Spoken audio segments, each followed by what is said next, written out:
Amadou Ba, Abdoulaye Daouda Diallo, Ousmane Sonko, ces 3 inspecteurs des impôts. Les facteurs bloquants pour le développement de ce pays. Ces 3 personnes-là, si le Sénégal veut se développer, si les jeunes veulent avoir de l'emploi, nous avons paqueté, nous avons une politique. Nous avons une politique. Nañu bàyyi politique bi ñu dem toog leneen parce que ñoom luy développement xam na.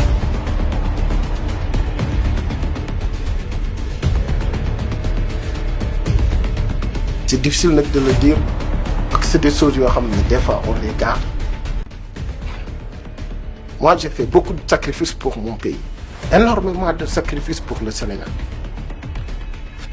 ñàkk naa lu bari sama côté famille sama côté àndandoo. Parce que j'avais voulu que lima xam lima jàng aux côtés de Bernard Pekeur, aux côtés de Hervé Guimichan, aux côtés de Martin Vanier, aux côtés de Massamba Gueye sax mi ñu dégg nii il a été mon professeur de français ñooñu ñëpp lu ñu def sama bopp bi li ma wër adduna bi parce que réew bu ma demul si adduna bi bëriwul dama fekkee ay études de cas yu bari j'avais voulu que ñu génn ci. Amoon nañ président de la République boo xam ne il comprenait et moi j'ai voulu être discret, j'ai voulu être derrière bu ma nit xam parce que le tout c'était le président Macky Sall. Malheureusement il y a eu des gens yoo xam ne coup bas sur coup bas, blocage en interne et blocage en externe, ce qui a fait que c'est des regrets mënuma ko bañ a wax et quand j'en parle j'ai mal au cœur en fait, j'ai mal au cœur. Affaire bu ndaw la woon rek almet bi tàkk dëkk bi développé wu lu ndaw 557 jours après la validation du PNADT et la validation du PAVAT ñu dimbale Sénégal 3 milliards par jour par commune 557 jours commune bu nekk mu am dispositif am boo xam ne dina permettre ñu arrêter exode rural bi régler problème chômage bi régler problème pauvreté te yooyu soo ko régler da ngay tax dëkk yi ñu viable dëkk yi ñu compétitive dëkk yi nit ñi prostitution bi day wàññeeku insécurité bi day wàññeeku respect bi citoyenneté bi yooyu dafay yokk loolu yëpp y a eu ces blocages là.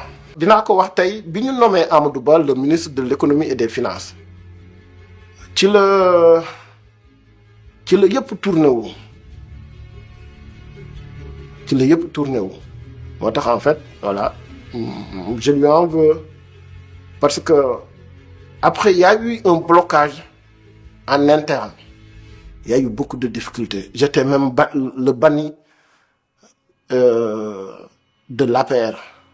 te loolu yëpp ay lobby ñoo ko defoon ay gars yu ambitieux woon yoroon yeneen projet yu ñu nëbboon yoo xam ne ils n'ont jamais joué franc jeu yu doon wax ne ils sont loyaux alors que nenni en fait quoi. Moom il fait partie des facteurs bloquants, je le dis, j'ai pas peur de le dire, Amadou Ba, je le dis.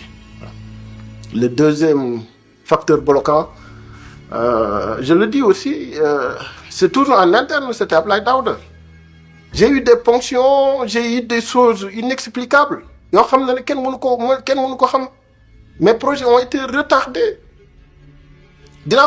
C'est des personnes, on m'a toujours dit que c'est des personnes hyper loyales au président de la République. Ils étaient toujours dans des lobbies et de la mesquinerie. Bima demee ba gis dialogue bi passé bima len fa gisee j'ai compris beaucoup de choses. Abdoulaye Daouda a eu à bloquer dans une réunion boo xam ne moom moo si opposé woon la correction des incohérences territoriales boo xam ne dama si liggéey pendant 7 ans. Pendant 7 ans, 7 bonnes années boo xam ne au lieu ñuy def délimitation ay garab gaag guy gaag la rue des Charrettes, mais c'est le GPS def nañ ko sax pour Kër Massar mais validé wuñu projet bi yëpp parce que ici était opposé. Il m'a fait beaucoup de ponctions bi mu nekkee woon ministre des finances et tout ça. Même les quelques soucis que j'ai eu dinañ si ñëwaat avec la Cour des comptes si ñoom la jógee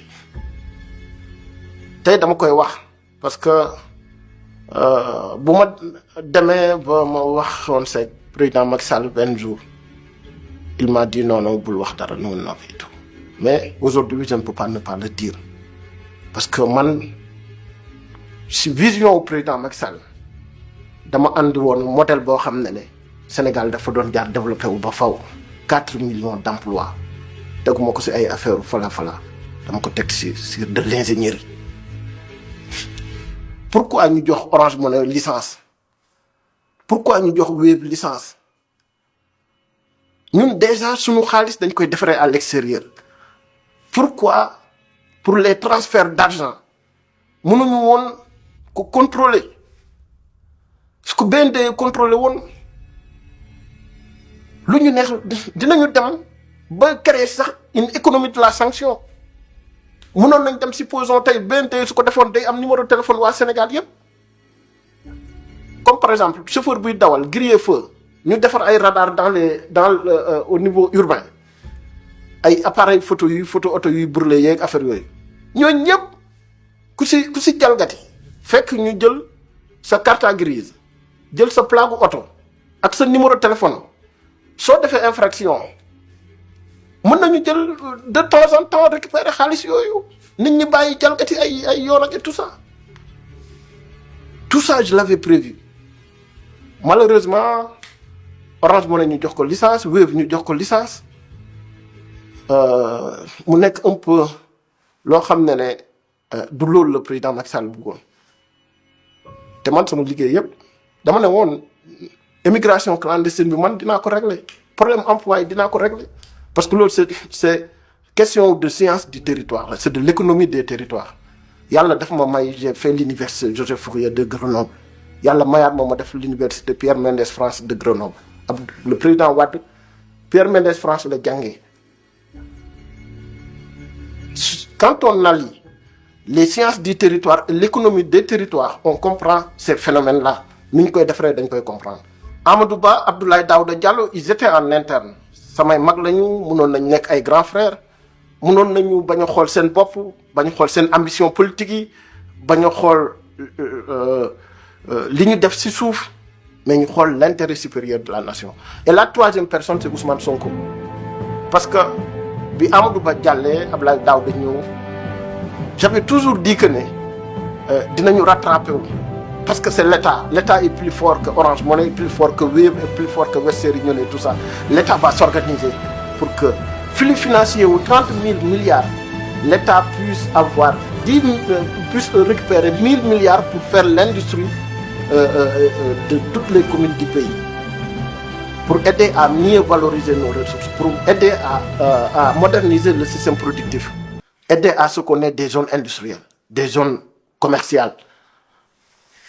Ousmane Sonko de 2021 à 2024 moo andi instabilité si dëkk bi.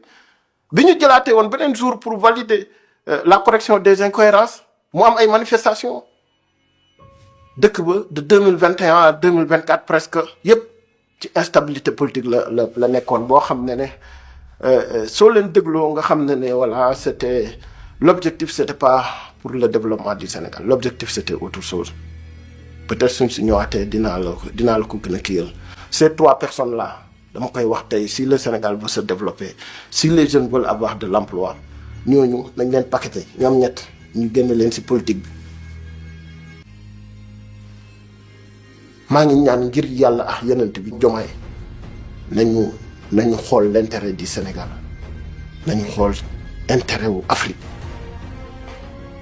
Bu ñu topp xeexu politique bi gis nga événement yi amoon 2021 ba 2024 Sénégal gi yëpp ci am responsabilité yu mag a mag.